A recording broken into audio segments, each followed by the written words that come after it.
Hi everyone, welcome back to WHU TV live on Periscope and YouTube. My name is John, your host as always, and I hope you're doing well as I always do under these very, very difficult circumstances. This is the episode 49 of the daily live chat along with John, where I talk to you guys about West Ham stories mostly and a few other little bits and pieces, and you guys will interact with me when we're talking about this. So let's have a look to see who's in the live chat. Baron's in. Hello, mate. Hope you're doing all right. Ian's in. Evening. Good. Hope you're doing all right, mate. There's 5 people in the chat in the view so far. So basically, just want to give you guys a quick update because we were talking about Adam, not Andy, Helen, if you're watching the replay, and Adam from American Hammers and TV network, and also the West Ham is Why We Drink podcast. Apparently his condition is improving, which is absolutely fantastic news after being admitted into hospital on I'm guessing Thursday night with symptoms of a cardiac arrest. So our thoughts are with you, Adam, and get well soon, mate, and also your family as well. I hope your family's doing okay under these very, very difficult circumstances with this scenario. Lena's in. Hello, chick. Hope you're doing all right. Mick, hello, guys. Hope you're well as well. And likewise to Yanoi. Hello, guys. Hope you're doing good.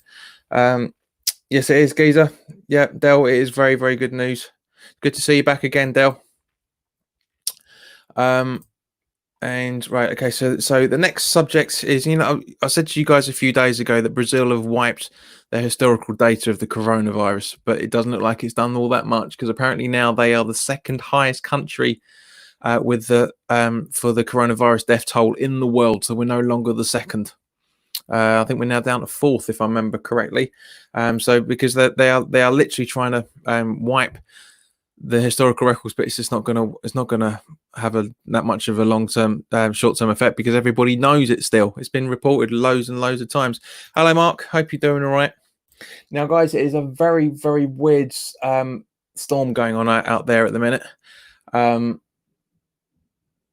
Literally, as I'm speaking, there's thunderclaps, but it's still quite sunny out at the same point. So I hope you guys are you guys are still okay, and obviously I'm hoping nobody's watching this while they're walking out in it, of course, if that matter. Lena, USA number 2, number 1, quick countdown. Cool, fair enough, thank you very much. Now for this, guys, I was cracking up with this. I don't know if you guys have seen it. If you haven't already, then I will show you it because it's been doing the rounds of Twitter recently. Vernon says, "Morning, hello mate. 2 weeks of rain there. Good." Lena says, "Zombie apocalypse weather." Good morning, Vernon.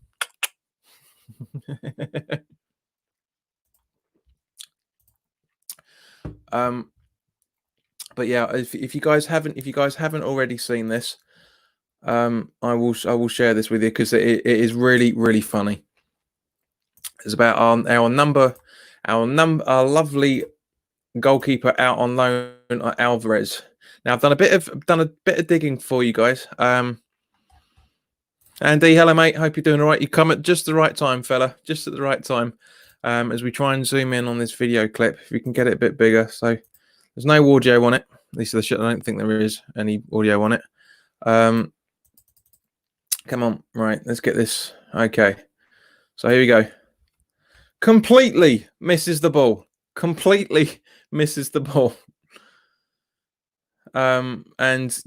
yes, that was ruled. That should be handball from the player's reactions. It's completely true.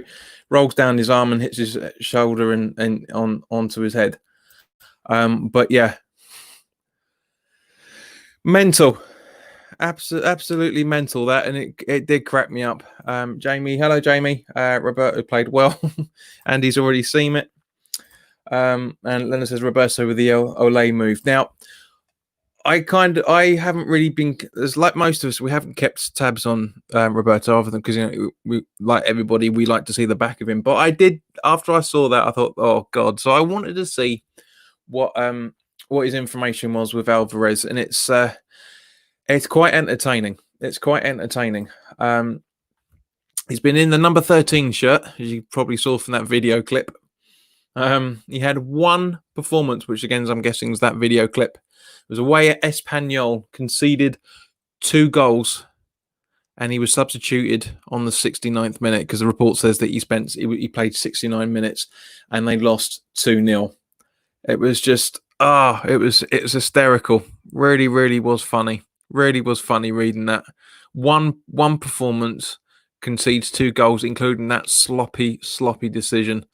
Now there is a good, but you can argue to a degree if the geezer's arm wasn't up, it probably might have gone into his path. So we just don't know. But yeah, it is funny. It's funny. Vernon says he's improved. At least he didn't punch it into his own net. James Swift, hello guys. I'm doing well. Hope you're all right.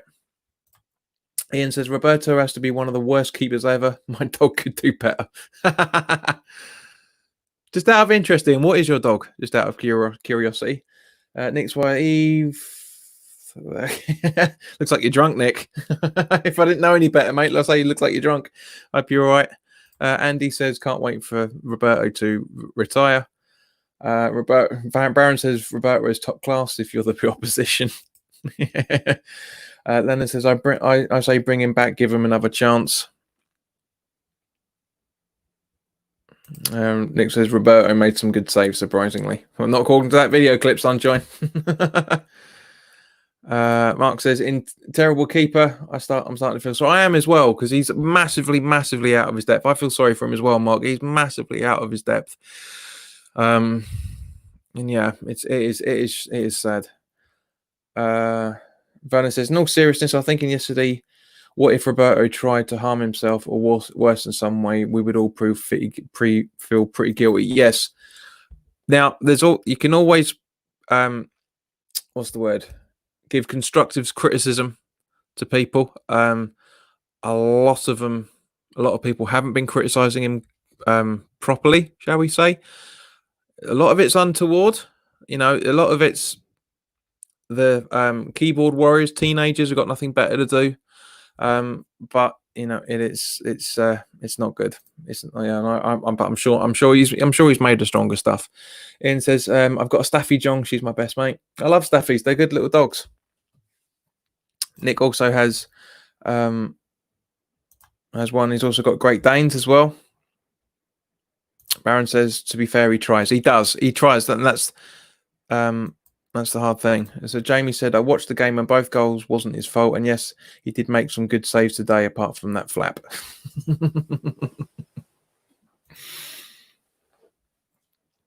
Okay. So, right. So obviously, today we played Palace, and thank you to everybody that gave us the team sheets yesterday. There is another one. There is another one that I want to. So I want to talk another team sheet. I'm going to give you guys to do in a few minutes. I should say not in a second. So we're going to talk about the Palace result. We won 2-1 today with goal scorers of Sebastian Allaire, which is 2-2 for him now, and Jeremy Ngakia. And also Christian Benteke scored the other goal. Ngakia just only played 30 minutes from what I'm reading. Played the last 30 minutes, I should say, with the manager keen to give all players minutes, because at the end of the day, if he's going, he's going, and the fact that he just needs to get game time. He needs game time, so he's as fit as he possibly can, which is completely understandable. But why do it but why give him that bonus if he's made that decision to leave? Sorry, I should say. I don't get it. I really don't. And he makes a good point about Roberto. Goalkeepers are all about confidence, and his shot at the moment. Agreed. As the supporters, when we booed him when he came on against Bournemouth, I don't think it's the right call. I said that right straight away. Excuse me, guys.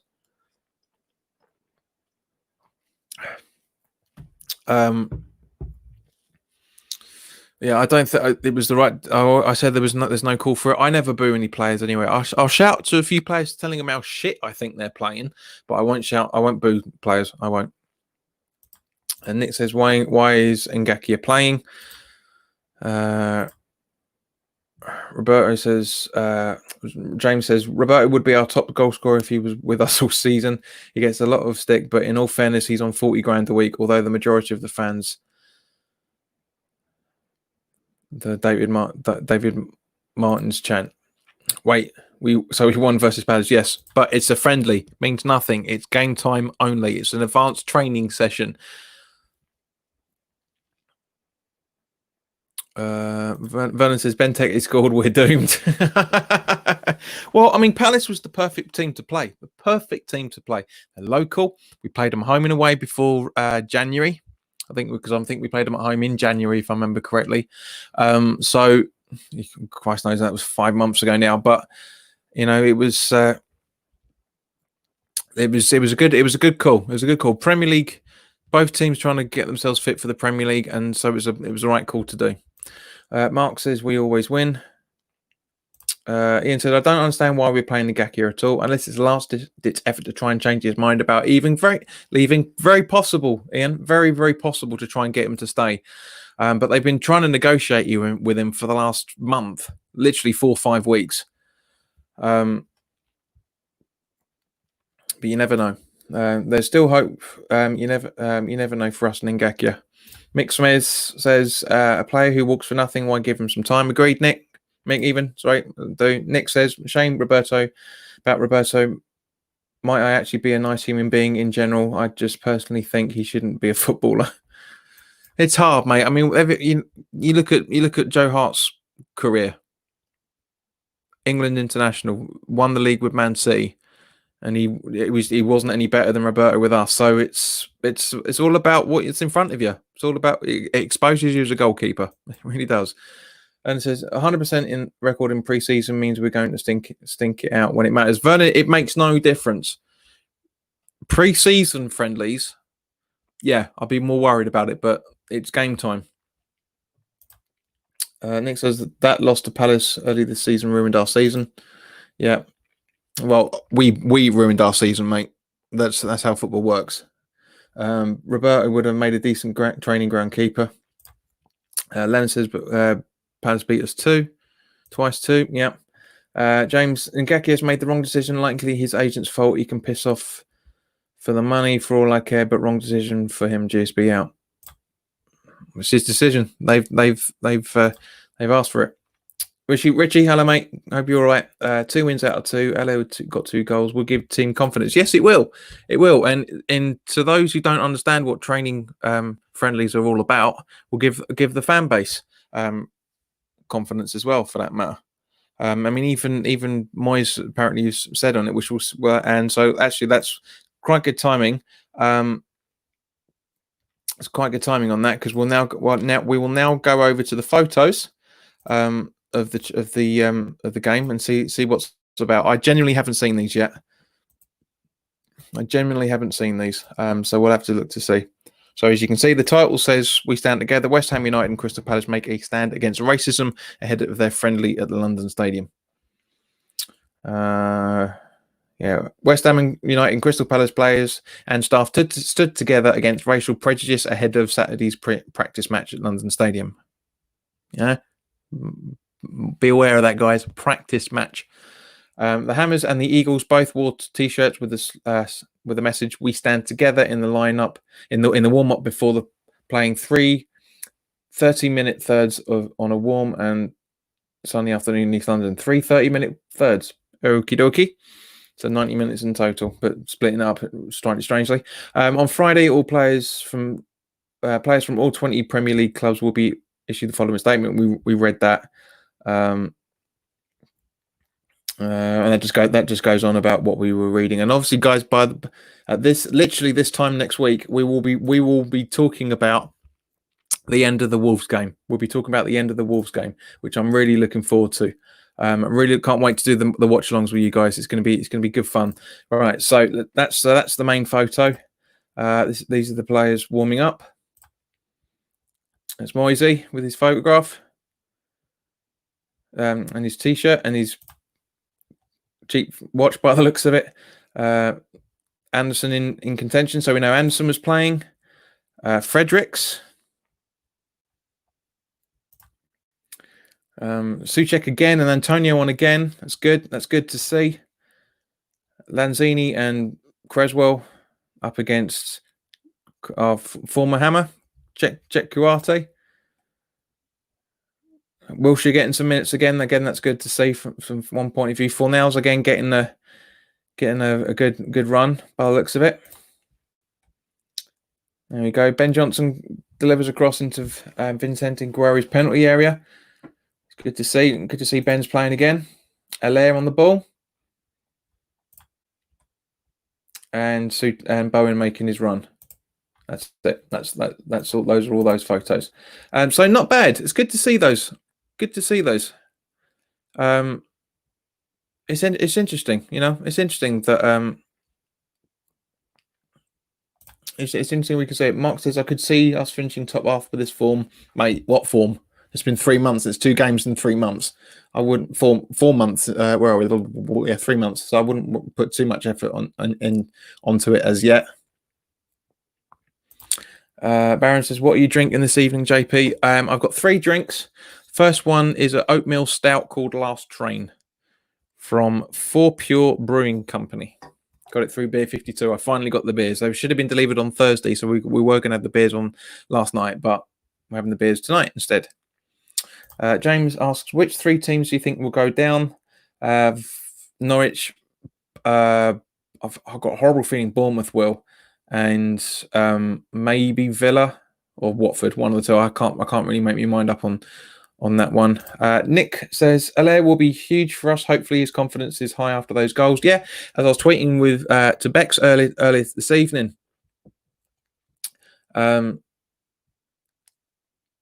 With a fully fit squad behind him, which is looking like is very close to being, with the exception of Ogbonna, then boom, it's going to happen. He's going to be scoring goals. Scoring goals. Ian says, with Allaire scoring in both friendlies, I hope that means we're playing to his strengths now. Well, that's what I'm hoping as well, mate. West Ham for life. Ben, hello, Gaze. Nice to see you again. Tweeted about your YouTube channel. Hope to get you gain some more subscribers. Thank you very much, mate. I hope you're keeping all right. It's nice to see you.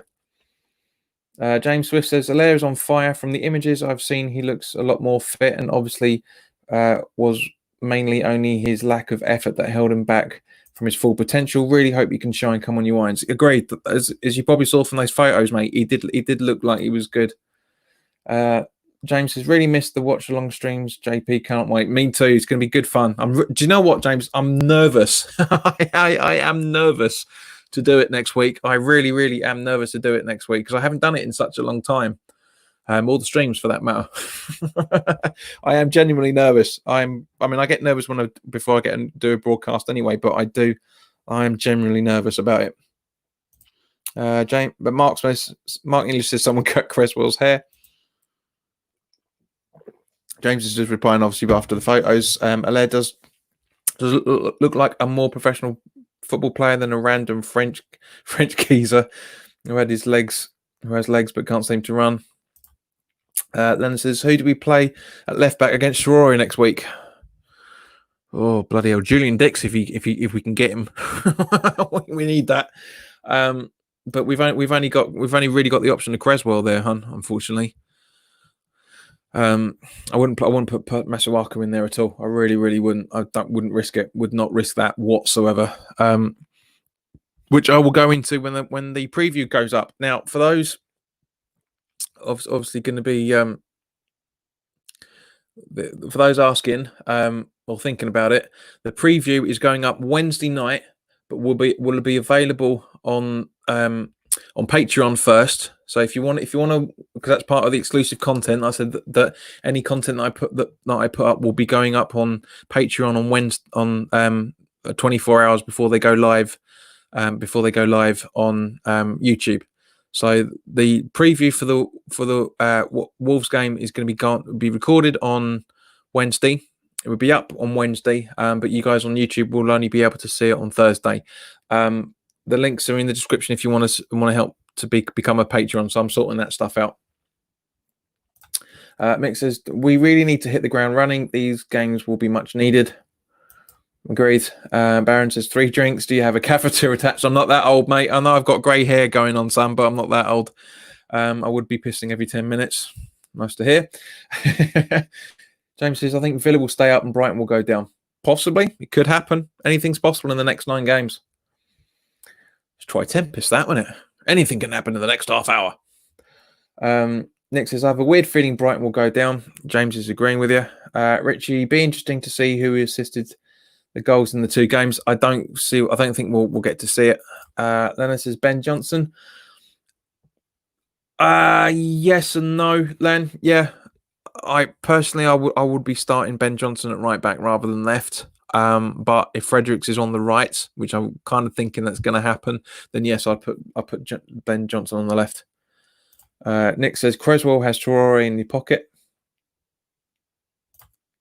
Mark says play Antonio left mid. Agreed.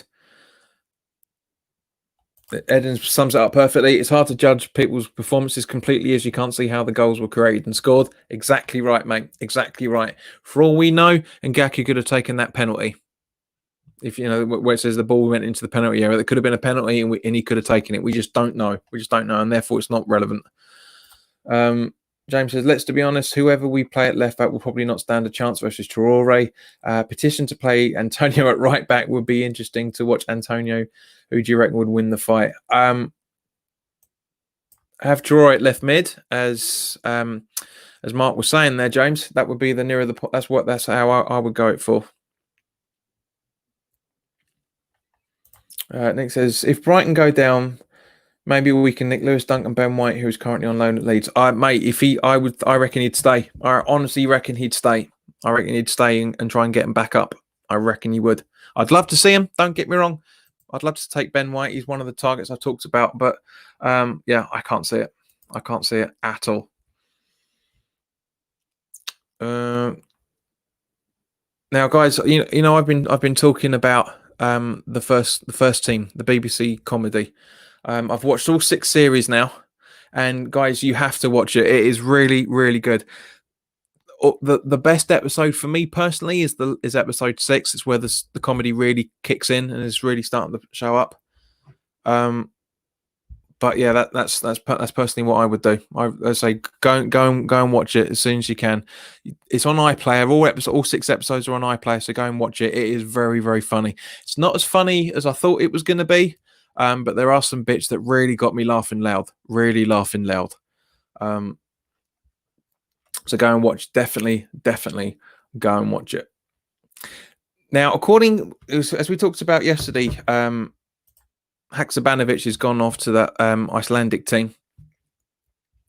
According to the One Football app, apparently he was sold to that Icelandic team for €1.5 million, which works out to be around about 1.3, maybe 1.35 million pounds. So not as high as we all expected. Basically, what was coming off the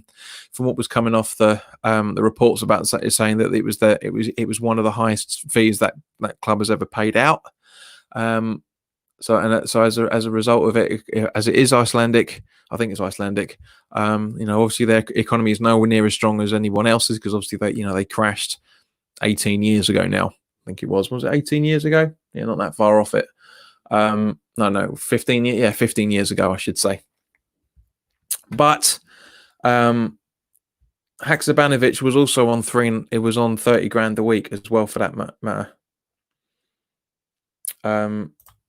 Yeah, he was on 30 grand a week. So basically we're saving £1.5 million on wages, and with that £1.35 million payment from them, there's 2.8 million in the kitty, which is probably going to be spent somewhere completely mental. You watch. Because we obviously can't bring anyone.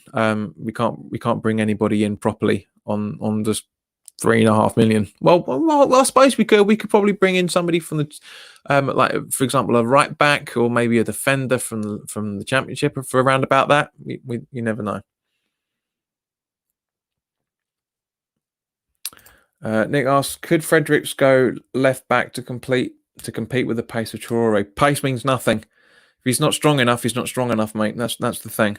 I know what you're thinking with it, guys, but no, I wouldn't do that.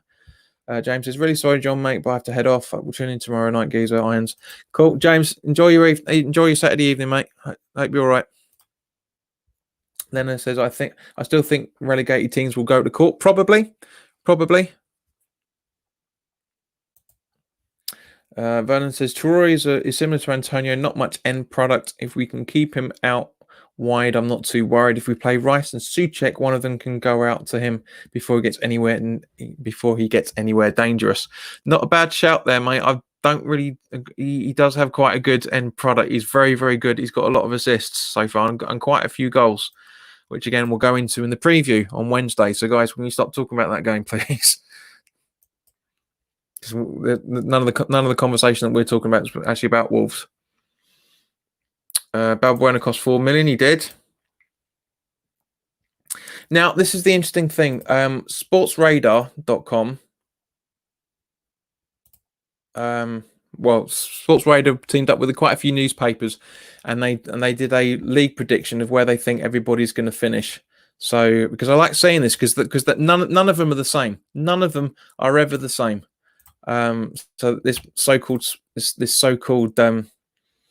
supercomputer that these guys seem to be using. So I'm just going to zoom in a little bit so we can have a bit of a the breakdown here. So they reckon that Liverpool's going to finish the league, clinch the title, with 96 points from winning 31 games, drawing 3 and losing 4. They reckon Man City is going to finish second on 84 points. They reckon Leicester's going to finish third on 73 points. Chelsea finishing fourth on 63 points. Man United getting the Europa League qualifier spot of 58 points at fifth. Number 6th is the Europa League qualifications for Sheffield United on goal difference, with Man United ending up at 6th place. 7th place is Wolves with 56 points. Spurs at 8th with 52 points. Arsenal on slightly lower goal difference than Tottenham, again on 52 points at 9th. 10th is Burnley on 52 points, again with a lower goal difference. I reckon Palace is going to finish at 11th with 50 points. Newcastle are going to finish 12th on 49th points. They reckon Everton's going to finish 13th on 46 points. They reckon also Southampton are going to finish on 14th with 44 points. Brighton will finish at 15th on 40 points. We will finish 16th at 38 points, so 2 points more than I reckon we were going to get. Watford finish at 17th on 37 points, and the relegated Norwich on 33 points. Bournemouth at 31 points, and Villa on 29 points. So, guys, let me know if you agree with if you agree with any of that. Mark says Everton will finish much higher than 13th. Very possible. Baron says, I think Sheffield United will be surprise winners next season. Winners in what way? Cup, I'm guessing. Baron, let us know what you think on that. To be honest with you, as I say, it's around the majority. All of the predicted leads bar one have us finishing either 16th, where we currently are, or 17th. There's only one where they're averaging the points on home and away fixtures, as we talked about a few weeks ago. That's the only one that shows us finishing 18th, and even that, if I remember correctly, was goal difference. So that's not a bad shout, Baron. There's no way Sheffield United are going to win the league. Shut up. It's not going to happen. It's not going to happen. Mick says it's going to be tight, hopefully, with us just staying up. Certainly looks that way, mate. Mark says, so we're safe by 5 points. It'll be a lot closer than that. Agreed. I said would finish on 36 points rather than 38.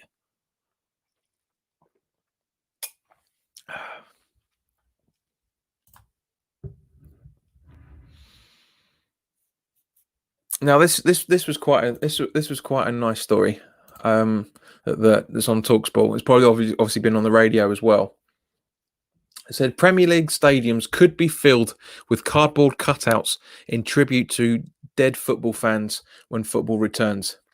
The top flight of English football is set to be get back up and running after a 3-month suspension due to the coronavirus pandemic.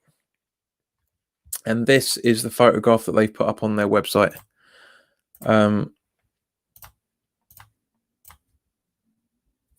I mean, how things could look.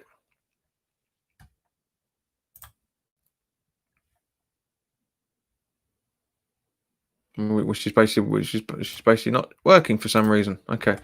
Um, all matches, blah blah blah blah blah blah blah blah blah. Some clubs are offering the chance for supporters to play, supporters to pay to have a cardboard cut out in the stadium, as we talked about Mönchengladbach the other week.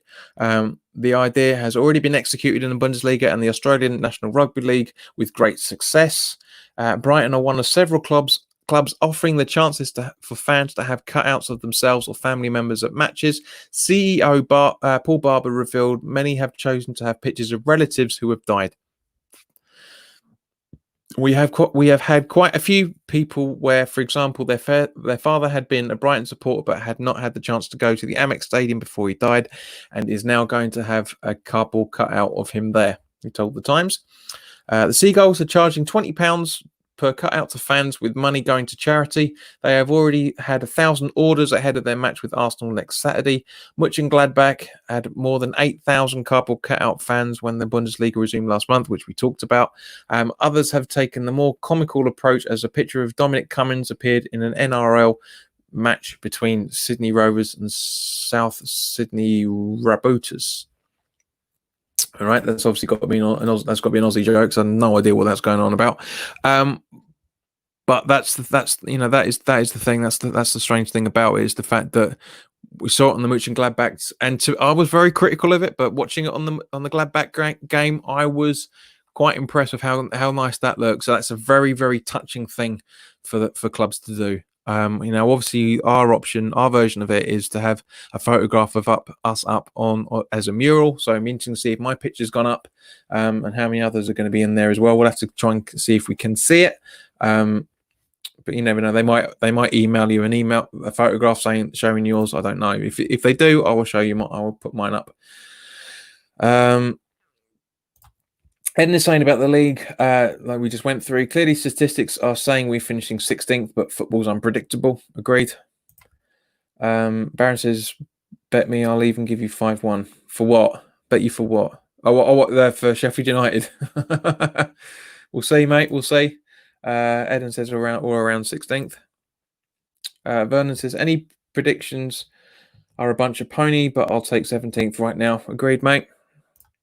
Mark says that's kind of creepy to me, but at the same point, Mark, it will be a very, very poignant thing to do. Very, very poignant thing to do.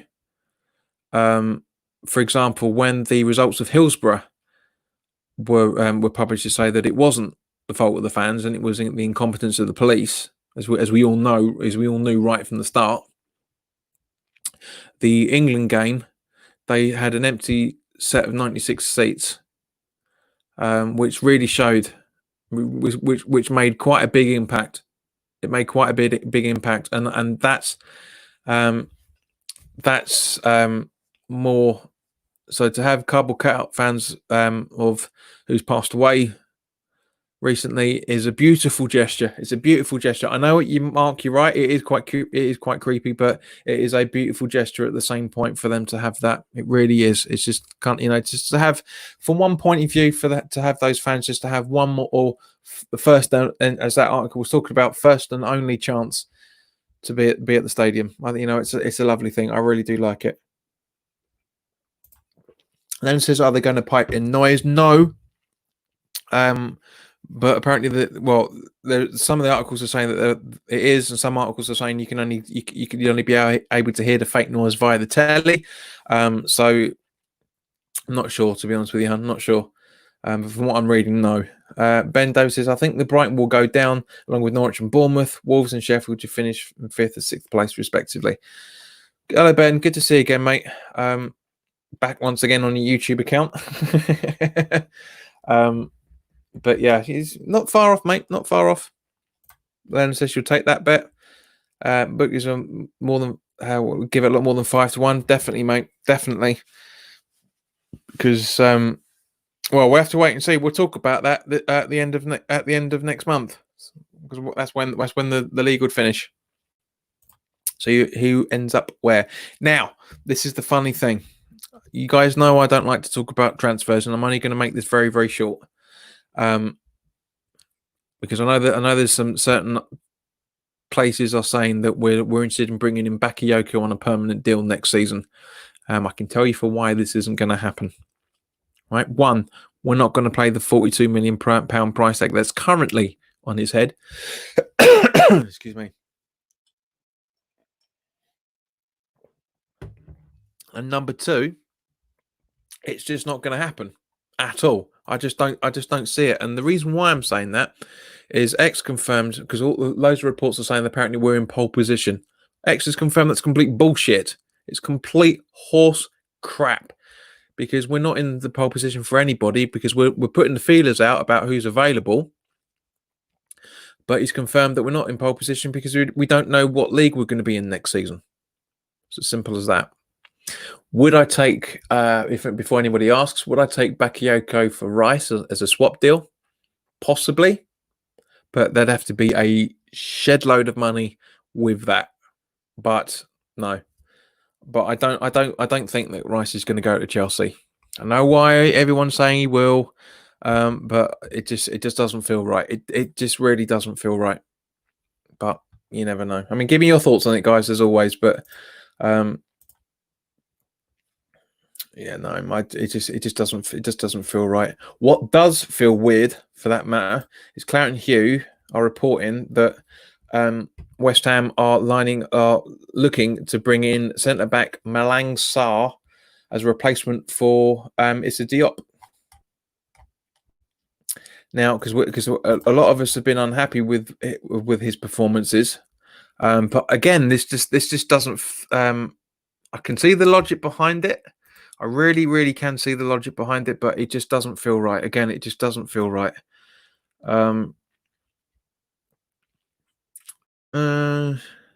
Yeah, the 21-year-old is under contract with Les Aiglons, I think you pronounce that, until the end of June, and has yet to sign a new deal with the club, and therefore will be a free agent on the 30th of June. Inter, Gladbach, and Red Bull Leipzig are also understood to have made inquiries about the players. Made inquiries to the player's agent, who could be worth up to £22.5 million on the new long-term contract. Well, that kind of contradicts itself. Sorry, here we go. So I racked up 20 appearances in all competitions for Nice this season, scoring once. Not bad for centre back. Issa Diop was signed for Toulouse for 22.5. That's where it's come from. But the Hammers would let him go if a top six side came in with a bid of over 40 million, and that's the reason why it doesn't feel right. There's no way we're going to sell a centre back for 40 million pound. It's not going to happen. It's not going to happen. Ian says Rice should be the last player we're willing to sell. I can't see any club paying what he's worth anyway. Agreed, 100%. I think Ireland thought he'd choose them over England. I'm not so sure, JP. I think he might go to Chelsea, but where would he fit in with their current midfield? Precisely. That's what I said when the rumour first popped up 2-3 months ago. He'll be on the bench. He might come through as a marquee signing. He'll play 2 or 3 times maybe, but he'll be on the bench for the majority of his time. I guarantee it'll be on the majority. He'd be there on the bench for the majority of his time. Right. Guys, so those that are old enough, shall we say, West Ham asked earlier today on their website for people to submit their 5-a-sides for 90s team. But I want you guys to give me, I want you to give me your starting 11 of 90s West Ham players. So, and literally a starting 11. So I will show you my one in the meantime, while you guys ponder on that, because I'm sure you're going to be catching up about the Bakayoko stuff as well, for that matter, and obviously the Sarr Diop stuff. But I want you guys to give me your starting 11s. My one for the 90s footballers is as here. So the one and only Ludo McCloskey in goal. Dixie at left back, Stevie Potts and Rio Ferdinand as the centre midfielders. Centre defence with Tim Breaker up as the right back. Ian Bishop as the defensive midfielder. Martin Allen, Joey Cole, and Trevor Sinclair as the midfield, and Tony Cottee and John Hartson up front. I would have loved to have seen this side. Absolutely love to have seen this. Yeah, I think it would have been absolutely brilliant. So Andy, you're just in time mate. We had give me your 90s starting 11. It's difficult. It says I'm back. Just had a massive thunder and lightning storm. Yeah, we've had one here as well, just at the start of the stream. So yeah, that's what we're in 40 minutes in. So that's your what 30 odd miles away, but I'm guessing by the sounds of it. Ben says Chelsea have so many different midfield options. I agree. He likely won't go there. Thank you very much, mate. Mark says I can't remember the 90s. I was raving. I was a teenager in that decade, mate. So not that far behind you, sunshine. Vernon says he's too young, but guys, yeah, this is my starting 11 for the 90s. So Andy should be able to do it. Mark should be able to. Ian should be able to give us one. As well for that matter. James, welcome back, guys. What's your starting 11 for your 90s West Ham players? And he says he's in High Wycombe. Fair enough. But what's your starting 11 for 90s West Ham players, mate? Now, and while you guys are just pondering on it, I would like to thank excuse me, I'd like to thank Wally World and Rick Cogger for your Patreon, because it was able for me to get this backdrop. So thank you very much, guys. I much appreciate the money you've given me over the last couple of months. It's helped towards getting the backdrop, and also to get the screen itself. So and that's why I remember to do it, because this is now American Brown Ale, dark orange chocolate happy from the Yeasty Boys and Utopian. Be interesting.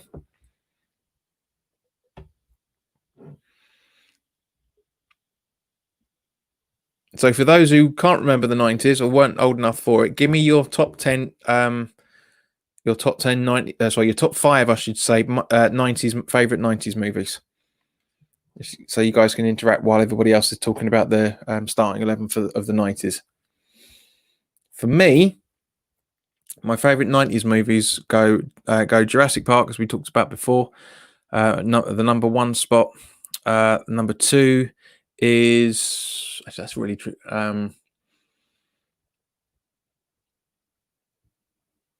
Actually, no. Ben's just save me here. Ben Davis says Ludo and goal, Dix, Rio, Potts, Breaker. So picking pretty much the same back four as I did. Lazaridis, good shout, fella. Good shout. Joey Cole, Berkovic, Sinclair, Di Canio. Was he 99? Was he? Well, he was right at the arse end, wasn't he? If I remember it, Di Canio and Hartson. Actually, let's just double check. Let's just double check it. I think, if I remember correctly, I think Di Canio was a 2000 signing. I think. I can't remember. It's my memory's a little bit vague from that.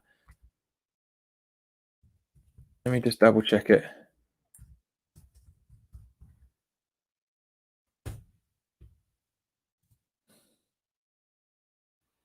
James says, well, didn't follow West Ham to the last 5 years, so or so. Okay, so give us your top 5 90s movies then, mate.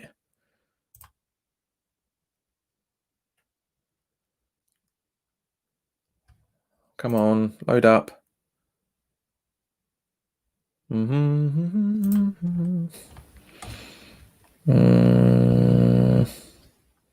Yeah, can't use Di Canio, I'm afraid, mate, because he was at Sheffield United. Sorry, no, apologies. Yes, 98. He did sign in 98. Yeah. Okay, so cool.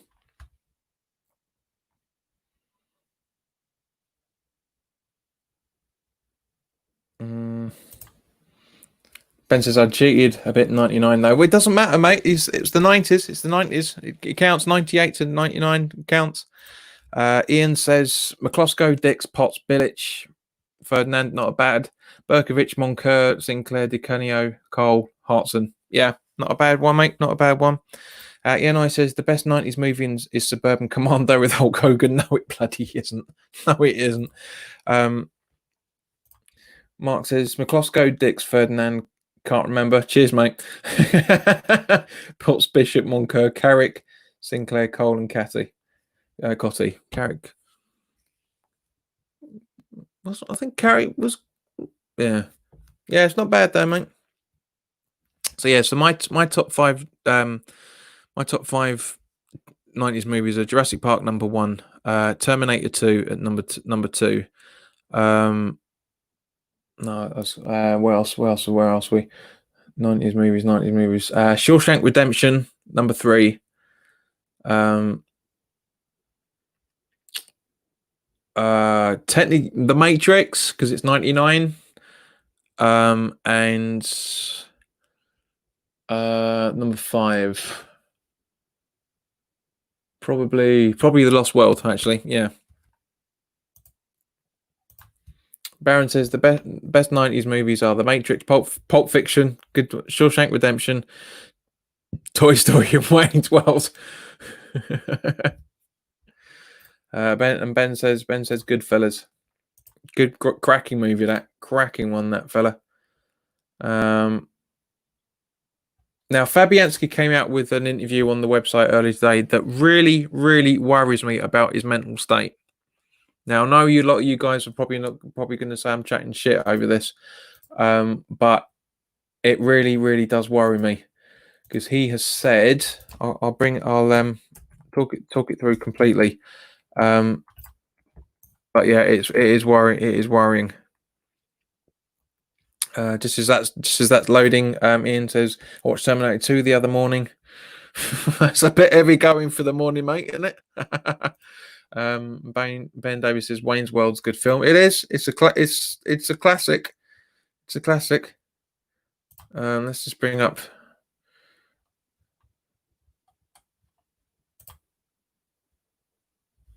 So yeah, so Fabianski said you can feel it and you can sense it even when I'm driving my car and someone sees me and recognizes me. They give me a little they give me a little message and mouths stay up or something.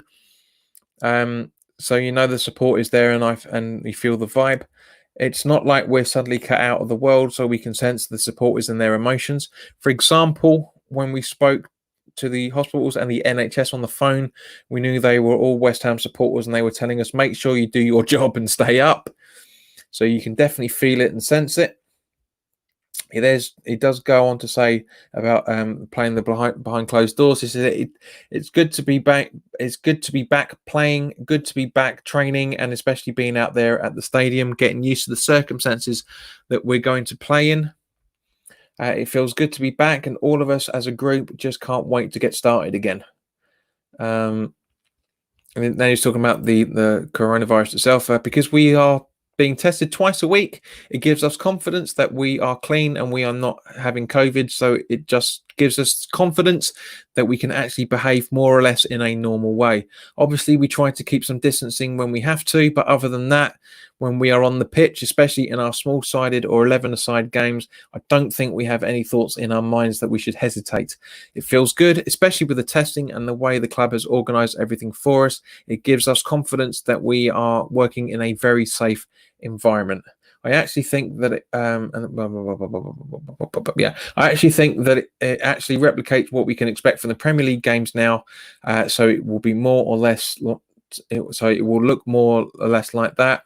With the only people who will be allowed at the ground being both teams, the staff, medical support, and media, and that's it, more or less. It gives us the experience we are going to get when the league returns. It is what it is. We have to respect it and we have to get on with it, really. And he's completely right on that. Totally right on that. But at the same point, to me, it just says that he's under a lot of stress. He's feeling the stress and the strain of all the supporters, and that's worrying. That really does worry me, because I've got a horrible feeling he's going to be he's not going to be at 100% level. And he's given his starting 11, the 90s players: Ludo in goal, Dix, Bilic, Reaper, not a bad shout, Breaker, Bishop, Moncur, Sinclair, Cole, Hearts and Cotty. So we're, give or take a few players, we're all pretty much saying the same thing. I love it. Mark said, I seriously don't know how people remember the 90s. It's a blur. That's what Graham from Knees Up Mother Brown says as well. He hasn't got much recall of the 90s. Total Recall's a cracking 80s film, though. Brilliant film. James says, Swift says, super fab. Ben Davis says, I'm a fan. I'm an Oasis fan myself. Stone Roses too, mate. You and me both. I love the Manchester music of the late 80s to mid 90s. Really good tunes there. And that's about it. Actually, that's right. So we've got 9 minutes of questions. So start typing then, guys. Mark says, I bet Stone Roses can't remember the 90s. I'll be very surprised if Liam Gallagher can remember a lot of the 90s, mate, as well, for that matter.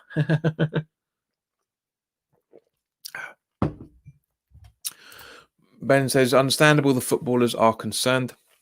Yeah, agreed. Eden said, oh, good question here, fella. Top 3 French West Ham players. Top 3 French. There's been quite a few, but I wouldn't. It's hard to put them down there, mate. I'd say, Faubert for one. I really loved him. I thought he was a good player. I know he's splits opinions. I mean, how the hell he got to Real Madrid, I'll never know. But apparently, as we talked about the other week, it was his Spurs performances that season. Other French players. Oh god, there's loads.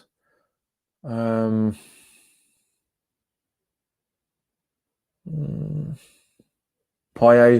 unfortunately, has to be in the top 3. I can't remember. I can't remember off the top of my head, mate. Baron says, how much do you bench? I don't go to the gym whatsoever. I just exercise at home.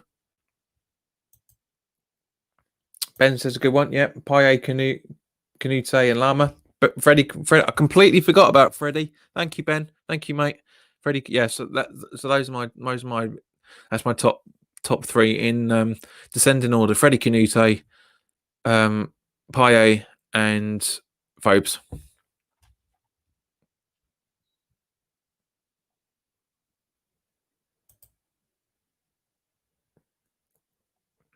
James Swift says, favorite movie film ever. As I've said, mate, it's Jurassic Park. The first one, always has been, always will be.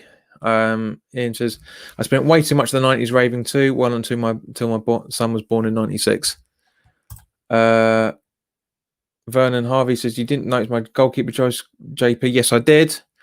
Controversial, but there was an argument Ludo was overrated. I don't think he was. I think he's rated exactly as he deserves. He's a cracking bloke, very funny, very talented footballer. Made some absolutely pivotal saves for us, and there you go. Not for me. Vernon says Payet, Skemmel, and Haller. James Swift, Payet, Diop, and Eller. Yeah, I can see it. I don't really agree with the other 2 of those, James, to be honest with you. We haven't seen enough of either of them, really, enough to say best. But I can see what you mean. Freddie Canute was Malayan, was he? I have to check that. I could have sworn he was French. And I said, how many bits of Lego can you stick up your bum? Why would you ask me that, you sad and twisted fucker? Andy Walsh, the frazzled is brain. Mark says, Pie Faberins are dead. And I says, not now, but when you were younger. Never tried it. Never ever thought about it.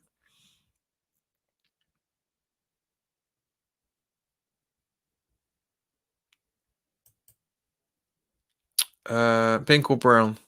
In what context? Eden says Paye, Fobo, Piquion. Piquion wasn't actually too bad a player. Actually, he wasn't the best, but I actually quite liked him for a little couple of weeks. James says, I believe Andre Ayew was French. Yes, he was. If so, Ayew has to be up there. Yeah, I can see your point on that one, mate.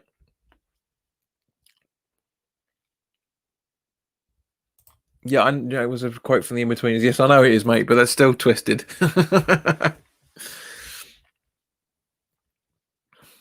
All right, so we've got a couple of minutes left, guys. Anything else you want to talk about or any questions you've got?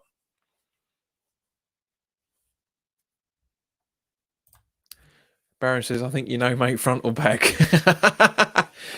If I'm honest, Baron, depends on the woman. Depends on the woman. Completely depends on the woman. If I'm not allowed, then it's pink. Ben says, Samasi Abu. Good point. Vernon Keynes. Thank you, Vernon. Canote was born in France, but played for Mali. Well googled there, mate. Well googled.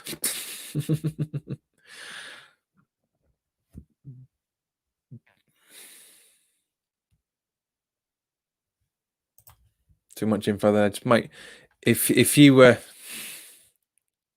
mate, you'd do the same. You would do the same, given half the chance, Sunshine. So don't give me that. Gingers get tight too. Do you know what? I might actually do a t-shirt for that. By the way, guys, talking of which, talking of which, the shop isn't going to work, unfortunately, because the company said that my badge is how do they put it? Infringement on copyright. It's not in any shape or form, but I just can't be bothered to argue with them. I really can't. That's really. So I'm going to try something else a little time, another time. James says, might ask most overrated player of all time. Pogba and Dele Alli for me. I can't say Dele Alli's overrated. He's not as good as everybody thinks he is, but he is a very, very good player at the same point. His off-field antics, shall we say, really bring him down in my estimations. But of all time, I don't know, mate. I'm gonna have to think on that. I'm really gonna have to think on that. Richie says, "Did you check out Redbubble?" Yes, I did. It looks the same as the other shops I've used. To be honest with you, mate, it doesn't look like they're that good of quality stuff. So I'm just thinking I'm going to wait for a little while. Let the channel grow a little bit more. Try and get some better quality around. I mean, the t-shirts themselves are fine. It's just the printing itself that's what I have an issue with. Baron says most overrated for me is probably Nasri. Yes and no, Baron. I mean, yes, in terms of his West Ham time. In terms of his Arsenal and Man City time, no, I wouldn't have said that. I wouldn't have said he was overrated in of all time. Last few years, yes. Mark said, yeah, but this is, but he's not a footballer. He's not a player. Most overrated Mo Salah. He's good, but they think he's God. Yeah, I don't see the appeal of him, to be honest with you. I really, really don't. He seems a very, very cool bloke, very talented at what he does. But yeah, not for me. I agree, Mark. I agree. All right, guys. I think we'll wrap it up there. So thank you very much for your time, guys. If you're new around here, because there's obviously been quite a few people watching, but only the usual few talking. So if you guys like what we're doing here, then by all means, please do consider hitting the subscribe button, and also hit the notification bell. I know people say sellouts and all that sort of stuff when it comes to it, but guys, it's always, these literally streams are happening every single evening until we get back to normal, whatever normal's going to be. So yeah, don't forget to check out at 10:30 tomorrow morning on the Three Hammers, all the gear, no idea. That'll be good fun. Luke's brilliant with brilliant with that. Luke's brilliant with it, with his stuff, and just make sure that you check that out. But in the meantime, guys, have a good and enjoy the rest of your weekend or rest of your Saturday, and I will see you tomorrow.